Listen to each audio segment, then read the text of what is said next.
صبر سريوم شتا بالمشر امير هيدر خان هودي سب استقباله كه البرة باشا استقباله كه هيدر خان استقباله كه مشروع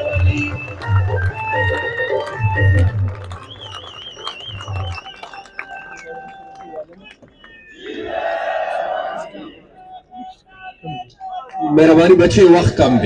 कम दे डेरा मेहरबानी लगे गुजारा रहा सब के वक्त देर कम दे मेहरबानी बिस्मिल्लाहिर्रहमानिर्रहीम नदी नरने जलसे नदी नरने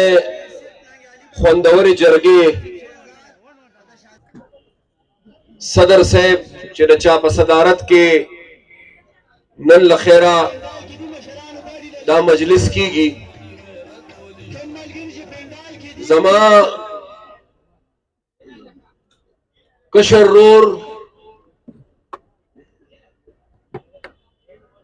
د پښتونخوا صوبې د عوامي نشتل پارټي صوبې صدر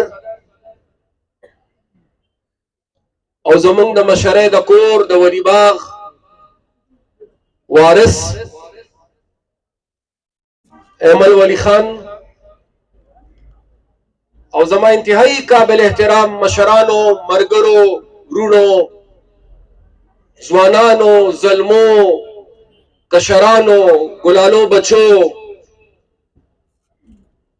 ننګیالي زلمو سالارانو او د پښتونخوا پولیس اهلکارو زه ټولو نه اول خو په دې ډېر مختصر وخت کې ستاسو شکریا ادا کول غواړم ځکه چې دوی ته کوم بندوبست شوی نو هغه بندوبست د دې سر نه والا تر د دې سر پورې شوی خو ستاسو مینا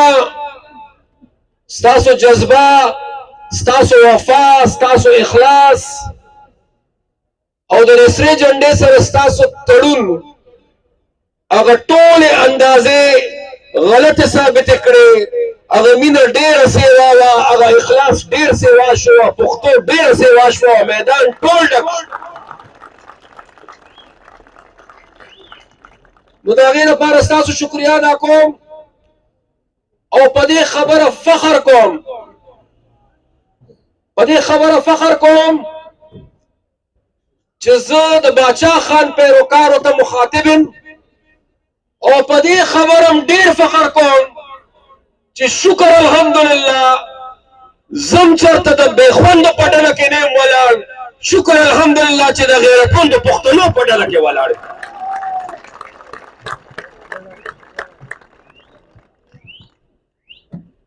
درې میاشتې وشوې چې زمونږ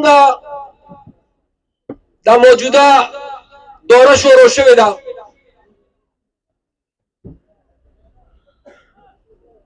او تر اوسه پورې ما او ایمل خان ټولې جلسې تقسیم کار مطابق کړې وې مونږ ذمہواری او کار تقسیم کړو علاقې تقسیم کړې وې یو رور په یو مخ روان بل رور په بل مخ روان غرض د دواړو رونو داو چې پښتانه د سرې جنډې لاندې وکړو پښتانو کې اتفاق او یووالی پیدا کړو خو د 400 دا پروګرام چې کوم نو دا مونږه صلاح کړې وه مشوره کړې وه چې دا پروګرام به مونږ خامخا دواړه رونه یوځای کوو ځکه چې کله مونږ دواړه رونه یوځای ښکارو نو دوستان پې ډېر خوشحالیږي او دشمنان پې ډېر خفه کېږي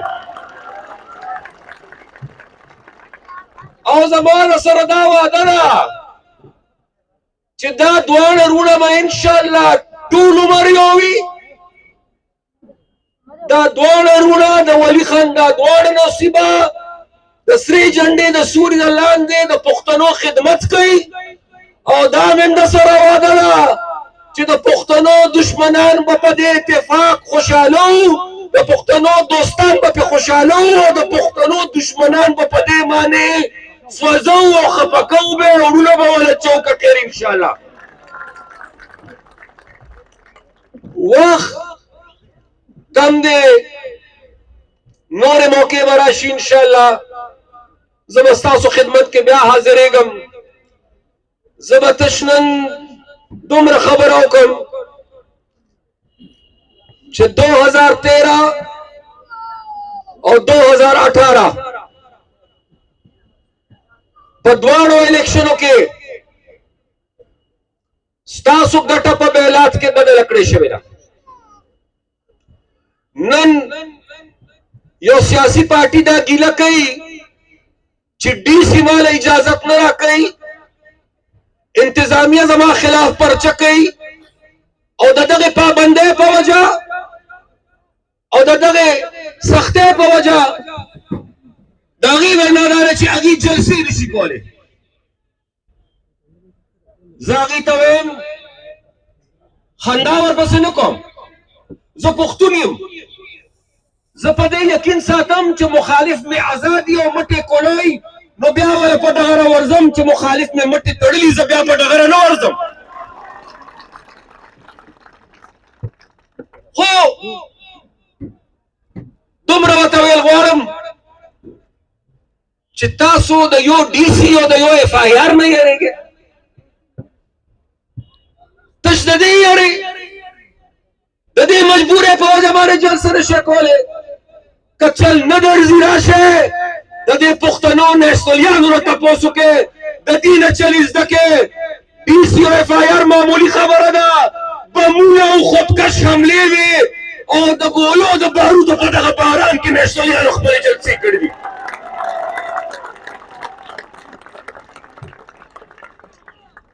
زما کارکنانو، زما تنظیمونو، پښتنو د دغه دهشت مقابله کړې ده، د دغه ظلم مقابله کړې ده، د خپل ځان دپاره نه، د خپلې فایدې دپاره نه،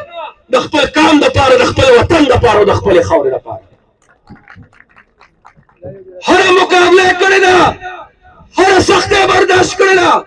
هر ازمایښت ته مخامخ شوي دي. خو زه په دې فخر کوم چې په یو سختم کې زما ملګرو، زما کارکونانو میدان نه دی پرېښی، ټول عمر په میدان کې ولاړ پاتې شوي دي. او زه نن هم په جمهوریت یقین ساتم، د باچا خان پیروکار یم، د باچا خان سوچ، فکر او نظریه د هغې په بنیاد زه دا خبره کوم چې تیرو دوه الیکشنو کې څه شوي دي، دا روان الیکشن کې نور برداشت نشته، نور گنجائش نشته. واضح یو خبره کو، که هر څوک ګټي او که هر څوک بیلي، د دغه نه قطع نظر واضح خبره کو چې د پاکستان د تقدیر فیصلې به یو څو افراد نه کوي، د پاکستان د قسمت او د تقدیر فیصلې به د ووټ په ذریعه باندې د پاکستان قوم کوي او د پاکستان ولس پې کوي. زمونږ صوبه دا سلطان خان چې راته کومې منصوبې یادولې، زمونږ صوبه ډېره وروسته پاتې شوه، زمونږ صوبه ډېره قرضداره شوه. هغه خزانه سرکاري چې یو وخت کې به ډکه وه، هغه خزانه خالي شوه. نن رنګ په رنګ کوششونه کېږي، د پښتنو خلاف سازشونه کېږي. زه نن تاسو له د دې دپاره نه یم راغلی چې مونږ کامیاب کې، چې مونږ حکومت ته لاړ شو. زما د حکومت او د کرسۍ لالچ نشته، که زما او د پارټۍ د اقتدار لالچ یا شوق وي، نو شهباز شریف صاحب په حکومت کې ټول پاکستان کرسو پسې ګرځېده او کرسۍ مونږ پسې ګرځېدله، خو مونږ د کرسۍ نه راقبوله کړې. زه نن ستاسو په ذریعه پښتنو ته پیغام رسول غواړم چې د سرې جنډې ملګرتیاو کې چې دا مصیبت کې ډېره صوبه یو ځلې بیا د ودانۍ او د ترقۍ په لار روان ستاسو په ذریعه پښتنو ته سوال کوم چې د سرې جنډې مرسته وکړئ چې یو ځلې بیا په پښتونخوا کې د سکولونو د کالجونو د یونیورسټیو یو جال خور کړو د سرې جنډې ملګرتیا وکړئ چې د بجلۍ د پیداوار خپلې منصوبې شروع کړو د سرې جنډې مرسته وکړئ چې په دې صوبه کې په خپل ګیس خپل اختیار حاصل کړو او د سرې جنډې ملګرتیا وکړئ چې د پښتونخوا دا ډکه خزانه چې کومه زموږ په وخت کې نن خالي ده پښتنو د سرې جنډې مرسته وکړئ چې یو ځلې بیا د مرکز نه خپل حق لرو دا د پښتونخوا خزانه پرې ډکه کړو او یو ځلې بیا د اسفندیار خان په مشره کې بیا درته زه وایم ملخان ودرېږو بیا درته وایم چې پښتنو جیبونه ډک خزانه ډکه چې څه خدمت وایې عوامي نیشنل پارټي او سره جنډه حاضره ده هغې خدمت لپاره خواسته ته کوم په پښتنو جرګه شئ خواسته ته کوم په پښتنو کې بیداري پیدا کړئ خواسته ته کوم د ذات دپاره نه د اقتدار دپاره نه د کرسۍ دپاره نه د پښتنو د ودانۍ او د آبادۍ او د سلامتۍ او د روښانه مستقبل دپاره پښتانه راځئ چې مشري کمانې وکړو تاسو په چارسده کې خپله ذمهواري سرته ورسوئ زه عمر خان به په ټوله پښتونخوا کې او د ټولې پښتونخوا نه علاوه چې په دې ملک کې چېرته پښتانه آباد دي تاسو په چارسدې کې جرګې کوئ چې په دې ملک کې چېرته پښتون آباد دی هر پښتون هغه په جرګه ځو په هر پښتون باندې به جرګه کوو انشاءالله زه سبا انشاءالله روان یم سهار وختي بلوچستان ته 3 ورځې زما د بلوچستان د پښتنو سره جرګې دي بیا به واپس راځم بیا که ضرورتي بیا به سند ته ځم بیا که ضرورتي بیا به پنجاب ته ځم او د ټولو نه ضروري د خپل رور سره او د خپلو تنظیمونو سره د خپلو سپین ږیرو سره او د خپلو ځوانانو سره به په ټوله پښتونخوا کې انشاءالله دا جدوجهد دا جرګې او دا سړی په شریکه کوو انشاءالله که خیر وي زه ستاسو وخت نه علم نور ځکه چې وخت نور شته نه چې زه یې والم ګنې ډېرې ضروري خبرې چې ما تاسو سره کول غوښتل خو د وخت د کمي په وجه او ممکنه نه ده خو زه به یو ځلې بیا د چارسدې او بیا د دې حلقې نن سبا نمبر یې ډېر زر زر بدلېږي د حلقو نو زه بخښنه غواړم 64 نو زه د چارسدې او د دې حلقې د غیرتمندو پښتنو د خپلو سپین ږیرو د خپلو وروڼو د خپلو ملګرو د خپلو ځوانانو د خپلو کشرانو د خپلو بچو د خپلو کارکنانو ستاسو ډېره ډېره زیاته شکریه ادا کوم چې نن د پښتنو دا لوی کور چې کوم دی د پښتنو پہچان د پښتنو بنیاد د دې تحریک بنیاد چارسده ډېر دل خوشحاله شوم چې شکر الحمدلله ما د باچا خان په کور کې نن په دې میدان دا جذبه او دا مینه ولیدله ډېره زیاته مهرباني خوشحاله او آباد اوسئ ودان اوسئ بیدار اوسئ تکړه اوسئ او انشاءالله دومره تکړه اوسئ چې په راروان الیکشن په میدان کې